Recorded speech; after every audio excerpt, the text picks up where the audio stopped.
Now, if you look at it very well, San Antonio Spurs had 12 turnovers and OKC had 13 turnovers. I'm sure it sounds like as if it's not so different, it's just one, but that's different. It's not just the number, it's the timing. Oklahoma City had 4 turnovers in the final 6 minutes of the game. You understand? While San Antonio Spurs had 0 turnovers in the last 4 minutes of the game. So timing matters. There was a time they went on a 12-2 run, and later Oklahoma City covered up that run, going on a 16-2 run. But if you look at all those runs, the turnovers came at the wrong time for them. The last 6 minutes is very, very important in the match.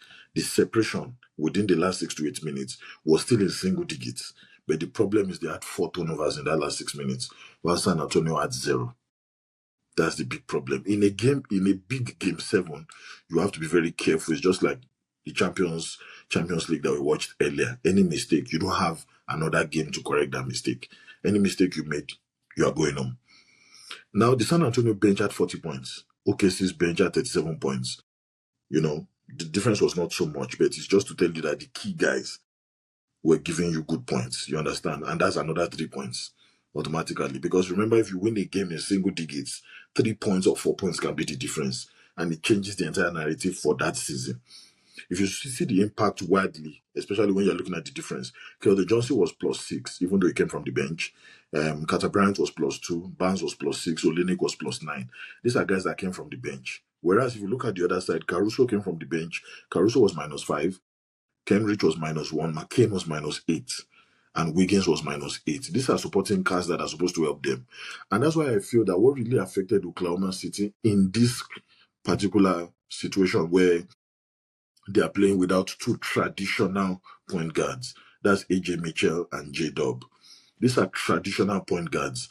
Forcing other people to take their role was really, really tough because these 2 guys would have really helped the team. AJ Mitchell helped them up until the fact that he had that injury. AJ Mitchell really helped the team.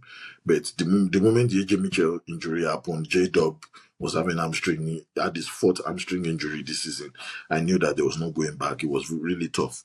Wembanyama was a 2-way gravity. I'm really happy he's healthy even at this time of the season because it gives us the opportunity to see generational styles of playing football. Teams have to make adjustments. I remember the time when OKC had to do 2-man game where Shea Gilgeous-Alexander will go into the box and give the ball to Artistan, and Artistan will just do a lob, a small lob, and it will go in, and they were able to score the first 4 points doing that. I think that was game 4 or thereabouts, but that didn't work out again because even Artistan himself did not have that kind of flexibility. Defenders didn't allow him rest anymore. They figured it out very quickly that was a strategy that OKC was using, and at the end of the day, the moment they are paying more attention on Artistan, Shea Gilgeous-Alexander had the opportunity to just face the rim with very good looks. But at the end of the day, Shea had a good game, but every other person could not produce enough offense to help him. Wembanyama's line had 22 points, 7 rebounds, 2 assists, 1 steal, 1 block, and he was +7. That's a very, very good performance. I'll say that again.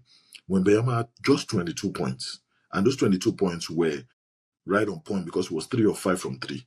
Remember, he had 7 rebounds, 2 assists, 1 steal, 1 block, and he was +7 while he was on the bench. For me, this is a phenomenal performance. I'm telling you, it was a gravity game. Everything was moving in the right direction. OKC could not switch on him. That was a big problem. They couldn't drop on their drop coverage. They couldn't find a way to blitz Fox or even dazzle Fox because Wemby was punishing it, causing mismatch to happen. They couldn't stay home because San Antonio shooters were very hot. So at the end of the day, they have to find a way to make quick adjustments.